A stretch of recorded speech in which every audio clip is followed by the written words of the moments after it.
afternoon and welcome to another Hawklord 2112 reviews video. Again, in the bedroom studio. I say studio, my phone's on a mount. It's the same mount that I use to record my gaming sessions. There's nothing posh about it. Today, or this afternoon, I'm going to have a look at Open Legend, the open source RPG. From, is there a company name? No, it's just Open Legend. It is actually all available for free, openlegendrpg.com. There's a wiki style website for it there, so you can actually kind of grab it. I believe you can get a PDF of the rules. Not sure if that'd be there, but you can sort of play it from the website should you so desire for that. Oh, Seventh Sphere is the name of the RPG. It's by a guy called Brian Feister. Bit of a love-hate relationship with this game. So I backed this one on Kickstarter because I grabbed the introductory adventure, A Star Once Fallen, written by a guy called Ish Staboz. Please let me know if I've got that one wrong. And we plugged through it, and I think the video of the actual play of that one is on my channel, but I'd recorded it on a 360-degree camera, which was plonked in the middle, so the videos are both very, very easy and quite hard to watch because you're viewing it rather than from up here like I normally do, from the centre of the table. And the dice system behind this I absolutely love, because it's got a lot of things that I do like. GM rolls dice. I'd been running Dungeon World for absolutely ages, so I was missing using the math rocks myself. It's a roll high system, fantastic. You've got exploding dice, which is absolutely fantastic. I will be doing a dice and bolts video on this one when I've got access to my twin camera setup for it. And so that is, the way that you roll dice is absolutely fantastic. Use a full set of polyhedrals for it. Nope, D12 still get no love. And you've got a very, very freeform character creation, so it's kind of point buy for it, and you can build characters to do absolutely anything. One of the ways it does that is the fact that your character, you don't have skills, you have attributes for everything. So strength, dexterity, intellect, also so physical attributes, agility, fortitude and might, fairly straightforward. Learning, logic, perception and will. Social attributes, deception, persuasion, presence. And extraordinary attributes, alteration, creation, energy, entropy, influence, movement, prescience and protection. And these are all kind of the same, so they're given the same weighting. So it's not stats and skills. So you might have like 5 points in might, and somebody else might have 5 points in energy, and you kind of build your attacks and your skills kind of thematically, like combos. So if you attack somebody with a sword, you are making an attack of your might defense or your might attributes against their guard defense.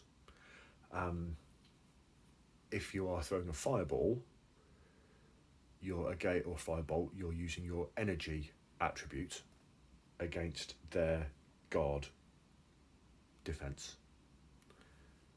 And it's only the fact that narratively a sword does one thing and a fireball does something else.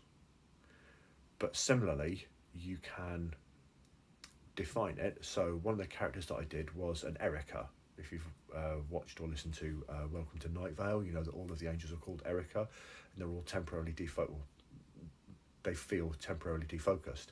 So my character had a fairly high prescience score, so I could, which you use for like divinations and auguries and seeing the past and that sort of thing. But there's no way that you couldn't say, right, well, I've got a sword that is made out of a splinter of fractured time, because I see time differently. I have this sword, so when I make melee attacks, I use prescience versus guard. You've then got a whole series of what's called boons and banes. Boons are positive status effects that you can add on yourself using these abilities, like invisibility is a boon. You need 3 points or 5 points in a stat to be able to invoke that boon. So it usually says protection and alteration for it. But prescience, you've probably seen it in, what's that film? Tom Cruise,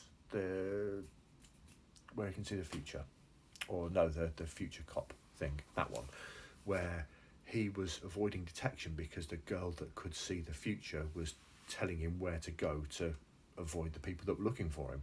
So you could, in theory, argue that prescience can be used for invisibility because you can't be seen because you're dodging out of the way of people that are looking for you. So with a little bit of wiggling, you can kind of say, well, this ability or attribute allows you to invoke this boon even though it doesn't write it on the card.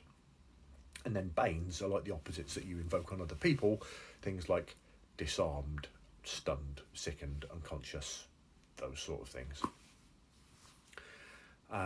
There's a set of cards that were available, I think they're still available from the website, and there was a kind of science fantasy setting that was funded by the Kickstarter as well. Technically there was also a map and a GM screen, and it was great. I was kind of all in for it because I loved the approach for it. My son kind of broke it a little bit with Uzukai, the evil mind controlling chicken, but then I did say that the players that I had could create any character that they wanted, and 3 of the 4 players fell back on sort of fairly standard tropes that they normally go for, and my son just said, yeah, I'm going to be this evil illusion chicken, which turned into an evil mind control chicken that's then surfaced in a different game again. But it created memorable moments on the basis that when he made a roll to dominate, one of the boons or banes is dominate, where you mind control somebody, and he made a roll and he had a target number for about 15 to mind control this flying ape monkey thing, and he got exploding dice on his 20 and his attribute dice, and then so he rolled those and he exploded on another dice, then he exploded on that one, and he rolled about 40 something, which means rather than just temporarily controlling it, he permanently controlled this creature. So one of the bylines, it says that at the heart of open legend is the belief that the rules of the game shouldn't get in the way of the stories that you tell, and it was a good story that we told at the time. Love-hate, it's not really the fault of the guy that did the Kickstarter, is that this obviously kickstarted, shipped out around the world, and it turns out that all of the European and I believe the Australian books sat in a warehouse for months and months. They just got lost in the system somewhere, and then the guy that ran the Kickstarter actually had to then turn around and kind of fund new new copies for a lot of his customers. He's kind of disappeared off the internet. I've not been keeping tabs on it because obviously moved on to other things. This is me after all, and it's one of those ones that part of me was soured by that, which is a big shame because the core idea behind the system is really good. It's definitely worth picking up. I think you can still get it from the website. They're still selling print copies of it, and the Amoria's Dawn, I think it's written by Ed Greenwood, somebody famous, guy with a big beard anyway. It's still available, worth picking up. It's not that expensive, it's not too chunky a book, and for a generic system, which it is, although I will be brutally honest, I tend to see it more as a fantasy system. I view generics as the first thing that I ever played with them. So GURPS, for example, can't see it as anything but a sci-fi system because the first time I played a GURPS game, it was a sci-fi game.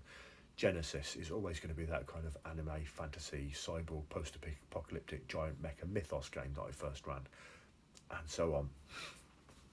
And it's worth picking up. Have a look at it. The artwork that's scattered through the book is really, really good quality. The production of the book is beautiful. The glossy pages for it. You've got some nice full-page spreads. At the very least, take a look, because it is open source. Take a look, openlegendrpg.com, and take it from there. So tell some good stories. I'll do a dice and bolts on this one a bit later on. Tell some good stories, and I'll see you around.